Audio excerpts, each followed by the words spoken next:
আসসালামু আলাইকুম, this is Saidur Rahman from Jamiatul Hanafiya. আজ আলিমের সিন কম্প্রিহেনশন নাম্বার 18 নিয়ে আলোচনা করব। এটিও মূলত আর্ট নিয়ে। আর্টের ভিতরে একটা ক্লাসিফিকেশন আছে, সেটা হচ্ছে ক্রাফট ওয়ার্ক, কারুশিল্প, যেটা যেটা হাতে তৈরি করা হয় কাদা অথবা অন্য কোনো অবজেক্ট দিয়ে, মাটি দিয়ে। তো সেগুলো নিয়ে মূলত এখানে আলোচনা করা হয়েছে আজকে। তো দেখো, প্রথমে বলা হচ্ছে while art is considered, art বা শিল্প যেটা, সেটাকে বিবেচনা করা হয় ইনসুইটিভ অ্যান্ড ভিশনারি। ইনসুইটিভ মানে হচ্ছে দূরদর্শিতা সম্পন্ন, অ্যান্ড ভিশনারি এবং অন্তর্দৃষ্টিমূলক বা অন্তর্দৃষ্টি এবং কী বলে এটাকে, দূরদর্শিতা সম্পন্ন এরকম একটি কাজ হিসেবে বিবেচনা করা হয়, যে আর্ট করার জন্য অন্য লেভেলের কিছু চিন্তা ভাবনার দরকার আছে, এরকম কিছু। মানে যেটা ভিশন, কথাটার অর্থ হচ্ছে, যেটাকে অন্যভাবে উচ্চারণ করে ভীষণ, অনেকে ভীষণ বা ভিশন। এটার মানে হচ্ছে আমরা আমাদের ব্রেইনে কোনো কিছুর একটা চিত্র ধারণ করছি মনে মনে, এবং সেটাকে বাস্তবে পেন্সিল দিয়ে বা রং পেন্সিল দিয়ে সেটা একটা নকশা করে ফেলতে পারছি। এটা হচ্ছে অন্তর্দৃষ্টিমূলক। তো আর্টকে এভাবে বিবেচনা করা হয়, বাট ক্রাফট ইজ সিন, কিন্তু কারুকার্যকে বিবেচনা করা হয় বা দেখা হয় to be a practical application, একটি ব্যবহারিক বা বাস্তব প্রয়োগ অফ সার্টেন স্কিলস, নির্দিষ্ট কিছু দক্ষতার, ফর প্রডিউসিং অবজেক্টস, কিছু বস্তু তৈরি করতে, অফ এভরিডে ইউজ, যেটা প্রতিদিন ব্যবহার করা হয়, that are often beautiful to look at, যেগুলো দেখতে অনেক সময় খুব সুন্দর হয়, সাচ অ্যাস, যেমন পটারি, মানে হচ্ছে যে কুমারেরা যে কাজটা করে, মৃৎশিল্প, হ্যাঁ, মেটাল অ্যান্ড উডওয়ার্ক, কোনো ধাতব অথবা কাঠের কোনো কারুকার্য, কেইন মানে হচ্ছে বেতের তৈরি কোনো কিছু, ব্যাম্বো আইটেমস এবং বাঁশের তৈরি কোনো বস্তু, জুয়েলারি, গহনা, মিউজিক্যাল ইনস্ট্রুমেন্টস, বাদ্যযন্ত্র, লাইক একতারা, যেমন একতারা, ঢোল আর ফ্লুট অথবা বাঁশি, অ্যান্ড টেক্সটাইল আইটেমস অথবা টেক্সটাইল সামগ্রী।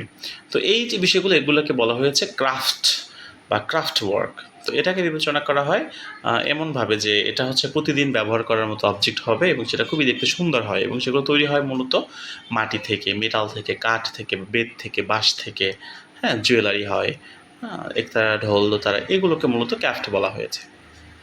ফাইন, এরপর বলা হচ্ছে people who practice a craft, people মানুষজন, হু প্র্যাকটিস যে চর্চা করে, আ ক্রাফট মানে এই কারুকার্য যে প্র্যাকটিস করে বা চর্চা করে, চর্চা বলতে যে কারুকাজ করে মূলত, আর কল্ড তাকে বলা হয় ক্রাফটস পারসন, মানে কারু শিল্পী বলা হয় তাকে, ওর আর্টিসানস, আর্টিসানস বলতে ওই কারুশিল্পী, হো পিক আপ দেয়ার স্কিলস, যারা এই দক্ষতাগুলো শেখে, under the guidance of older or more experienced artisans, মানে তার চেয়ে বয়স্ক অথবা অন্য বেশি অভিজ্ঞতা সম্পন্ন কোনো কারুশিল্পের কাছ থেকে তারা, বা গাইডেন্সে বা দিক নির্দেশনায় তারা এই স্কিলগুলো শিখে থাকে।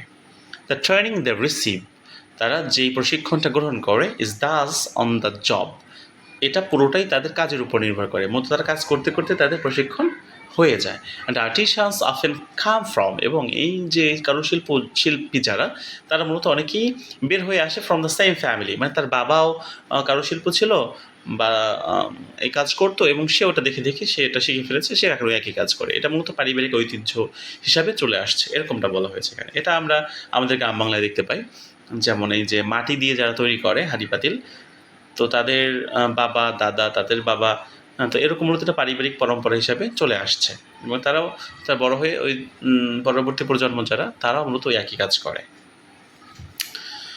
ওকে, এরপরে বলা হচ্ছে Bangladesh has a rich tradition of craft, বাংলাদেশের এই কারুশিল্পের একটি বড় ঐতিহ্য আছে, প্রসিদ্ধ বা সমৃদ্ধ এটা ঐতিহ্য, ইতিহাস আছে। The country has been until very recently, যেহেতু দেশটি মানে আমাদের বাংলাদেশটি এই এখন পর্যন্ত ডিপেন্ডেন্ট অন এগ্রিকালচার, এখনও পর্যন্ত এটা কৃষির উপর নির্ভরশীল। And most of people lived in village, এবং অধিকাংশ লোক গ্রামে বসবাস করত।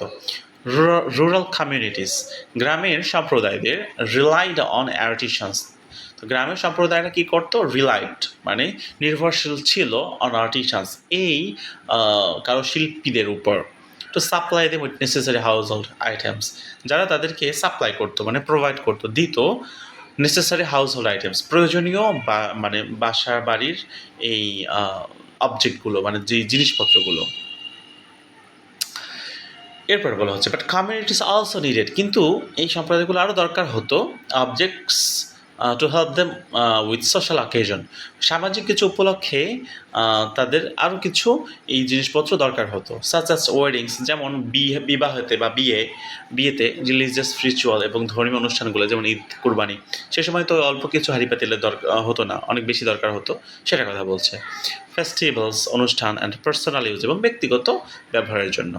দে অলসো নিডেড আইটেমস, তাদের আরও কিছু এই আইটেমগুলো দরকার হতো for use in trade and commerce, ব্যবসায়িক উদ্দেশ্যে ব্যবহার করার জন্য, যে কোনো এক জায়গা থেকে সে হয়তো 500 হাঁড়ি পাতিল তৈরি করে আনছে, সেগুলো তার বাজারে দোকান আছে, সেখানে বসে সে সেগুলো বিক্রি করতো, তো সেই জন্য এগুলো দরকার পড়তো এবং সেই কারণে বলতো এগুলো খুব বেশি গ্রামে চর্চা ছিল। Craftworks thus range from winnowing baskets to clay well lamps, from handheld fans to metal coins. বলছে ক্রাফটওয়ার্ক মানে এই কারুশিল্প, দাস রেঞ্জ ফ্রম উইনোয়িং, এভাবে এটা ধীরে ধীরে এর ব্যাপ্তি ঘটে। উইনোয়িং বাস্কেটস টু ক্লে মানে মাটির তৈরি বাস্কেট থেকে শুরু করে ক্লে ওয়েল ল্যাম্পস মানে হচ্ছে মাটির তৈরি ওই যে যেটার ভিতরে তৈল দিয়ে করা যায়, কি বলে, আলো জ্বালানো যায়, যেটাকে আমরা ল্যাম্প বলতাম, সেরকম কিছু। ফ্রম হ্যান্ড হেল্ড ফ্যানস, হাতে ধরা যেরকম ফ্যান থেকে, মেটাল কয়েন্স যে ধাতব কয়েন, যেটা টাকার কয়েন, সেগুলো পর্যন্ত, মানে এরকম এটা ছড়িয়ে পড়ে। As artisans work with their hands, যেহেতু কারুশিল্পী যারা, তারা এটা হাত দিয়ে তৈরি করতো, হাত ব্যবহার তৈরি করতে টু প্রডিউস, এটা তৈরি করতে ডোমেস্টিক অ্যান্ড ডেকোরেটিভ অবজেক্টস, এবং তারা তৈরি করতো গৃহে ব্যবহার্য এবং খুবই চাকচিক্যময় সুন্দর কিছু বস্তু। এ কারণে this came to be known, এবং এই কারণে এটাকে বলা হয় অ্যাজ হ্যান্ডক্রাফট, হস্তশিল্প হিসাবে, বা হস্তকারুশিল্প, মানে যেগুলো হাত দিয়ে তৈরি করা হয়। এরপরে বলা হচ্ছে an artwork bears the signature of its creator, এই যে হাত দিয়ে যে আর্টগুলো করা হয়, সে আর্টওয়ার্ক মানে শৈল্পিক কাজগুলো বিয়ার্স, সেটা বহন করে the signature of its creator, মানে ওই শিল্পীর একটি সিগনেচার বা স্বাক্ষর। দ্য ভ্যালু অফ পেন্টিং, এবং ওই যে কি বলে আর্ট করার বা চিত্র কাজের একটি মূল্য সেটার থাকে, গ্রাফিক ডিজাইন যেটা, সেটারও থাকে, ওর স্কাল্পচার অথবা ভাস্কর্য বা স্থাপনা, সেগুলো depends on the structure of the artist, এবং সেটা নির্ভর করে মূলত যে চিত্রশিল্পী যে আর্ট তৈরি করেছে তার উচ্চতার উপর, মানে সে কতটা খ্যাতিয়মান তার উপর নির্ভর করে আসলে তার এই আর্ট কেমন হয়েছে, বা এটা কেমন দামে বিক্রি হবে, বা এটা দেখতে কেমন, সব কিছু নির্ভর করে মূলত ওই ব্যক্তির উপর। ব্যক্তিজন যদি ভালো হয়, যেমন আমরা জয়নুল আবেদিনের কথা পড়ছি, এস এম সুলতানের কথা পড়ছি, তাদের আর্ট যেমন তারা যা কিছু অঙ্কন করবে সেটাই বিখ্যাত হয়ে যাবে, কিন্তু তুমি কিছু আর্ট করো দেখবা সেটা 5 টাকা দামে কেউ কিনতে চাইবে না। সো এটাই হচ্ছে আর্টের যে বিষয়টা। কিন্তু এখানে বলা হচ্ছে ক্রাফটের বিষয়টা কেমন, তাহলে no such thing happens in case of craft work, কিন্তু এই কারুশিল্পের বেলায় এরকম কিছুই ঘটে না। The maker of a terracotta doll or shatranji, বলছে টেরাকোটা বলতে মাটির তৈরি কিছু পুতুল আছে, যাকে টেরাকোটা বলা হয়, অথবা শতরঞ্জি আছে, কটন ফ্লাওয়ার ম্যাট, যেটা হচ্ছে সুতি কাপড়ের হচ্ছে ধরনের মাদুর। তো এইগুলো যারা তৈরি করে রিমেন্স অ্যানোনিমাস, তারা মূলত একদমই অপরিচিত থেকে যায়, তাদেরকে কেউ চিনি না, জানিও না। আমাদের বাসায় যেই কাঁথা তৈরি করা আছে কিছু, অথবা কিছু ম্যাট আছে, অথবা কি বলে হাত পাকা থাকে অনেক কারুকার্য সম্পন্ন, অথবা যে পুতুল বা এগুলো তো আমাদের ঘরে রাখা জায়েজ নাই, কিন্তু হিন্দুরা এটা বেশি ব্যবহার করে। তো ওইগুলো আসলে কে তৈরি করছে সেটা কিন্তু আমরা জানি না, কিন্তু ওগুলো দেখতে কিন্তু অনেক সুন্দর লাগে। তো সেটাই বলছে, তো তারা রিমেন্স অ্যানোনিমাস, তারা অজ্ঞাত থেকে যায়, but the work retains a personal touch, কিন্তু ওই কাজটা ধরে রাখে, রিটেইনস মানে ধরে রাখে আ পার্সোনাল টাচ, একটি ব্যক্তিগত স্পর্শ।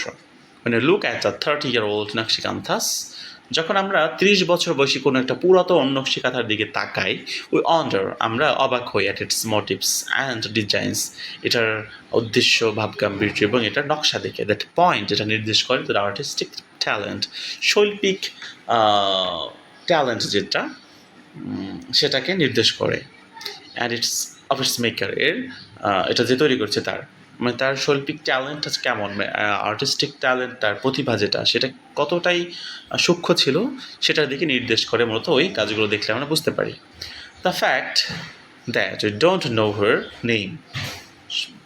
আসল বিষয় যেটা সেটা হচ্ছে আমরা তাকে জানি না, we don't know her name, আমরা তার নাম জানি না, or any other details about her, এবং তার সঙ্গে কোনো ডিটেলসই আমরা জানি না। Doesn't take anything away from our appreciation of the maker skill. কিন্তু তাও আমরা ওই কাজের প্রশংসা কিন্তু করি ঠিকঠাকই, এবং আমাদের প্রশংসা কিন্তু কোনো ঘাটতি দেখা দেয় না। আমরা যথাযথ প্রশংসা তাও করে ফেলি তার শুধু কাজের এই কারুকার্য, এই নকশা বা এই ব্রিলিয়ান্স দেখার মাধ্যমে।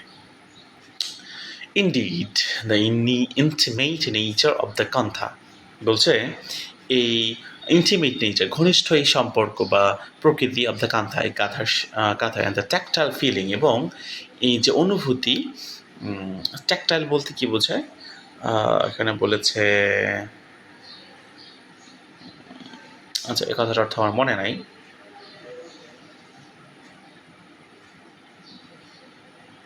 এটা বাদ দাও।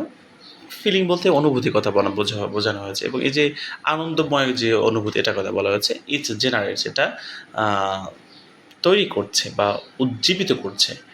অ্যানিমেট মানে হচ্ছে উজ্জীবিত করা, জেনারেট মানে হচ্ছে কোনো কিছু শুরু করা বলা যায়। জেনারেটস অ্যানিমেট আর জেনারেটস একই শব্দ। The work and make it very inviting, এটা তৈরি করছে ভেরি ইনভাইটিং মানে খুব আবেদনময়ী। আচ্ছা পুরো লাইনটা অর্থ আমি আবার বলছি, ওয়েট। ওকে, বলছে ইনডিড, প্রকৃতপক্ষে দ্য ইন্টিমেট নেচার, অন্তরঙ্গ এই প্রকৃতি অব দ্য কান্থা, এই কাঁথার, দ্য ট্যাকটাইল ফিলিং, এবং স্পর্শকাতর অনুভূতি, জেনারেটস যেটা এটা তৈরি করে, অ্যানিমেট দ্য ওয়ার্ক যেটা এই কাজটাকে উজ্জীবিত করে, and make it very inviting এবং এটাকে খুব আবেদনময়ী করে। ফাইন, এরপরে বলা হচ্ছে a craft work is a dynamic object, always evolving and always abreast of changing taste and needs. বলছে ক্রাফট ওয়ার্ক যেটা, এটা ইজ আ ডাইনামিক অবজেক্ট, এটা খুবই প্রগতিশীল একটি বস্তু। অলওয়েজ এভলভিং, যেটা প্রতিনিয়তই বিকশিত হচ্ছে, and always abreast of changing taste and needs, এবং রুচি এবং প্রয়োজনের পরিবর্তনের সাথে সাথে এটাও পরিবর্তিত হচ্ছে।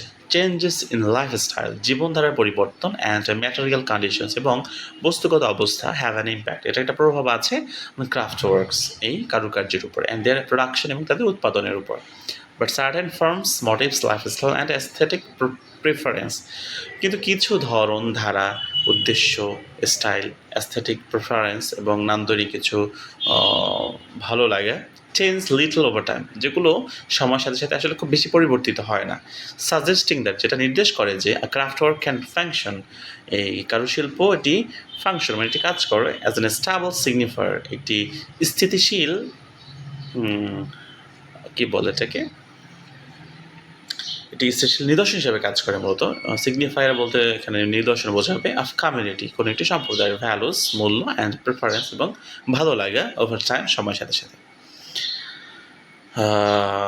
আচ্ছা, এই শেষের লাইনটার অর্থ এভাবে আসবে যে সময়ের সাথে সাথে আসলে সব কিছু চেঞ্জ হয় না, কিছু form, motif, style, aesthetic performance এগুলো একই রকম থাকে, এবং এটা নির্দেশ করে যে এই যে নকশাগুলো বা এই ক্রাফট ওয়ার্ক এটা আসলে স্থিতিশীল, মানে এটা আসলে সবসময় পরিবর্তিত না, এটি স্থিতিশীল একটি নিদর্শন, যেটা কোনো সম্প্রদায়ের ভ্যালু এবং ভালো লাগাকে সময়ের সাথে সাথে এটা একই রকম থাকে, এবং এটাকে কোনো কমিউনিটির ভ্যালু হিসাবে এটা মূল্যায়িত হয়, এরকম কিছু বোঝানো হয়েছে। আশা করছি বুঝতে পেরেছো। That's enough for today. ইনশাআল্লাহ will meet soon another new video. Till then, আল্লাহ হাফেজ, আসসালামু আলাইকুম।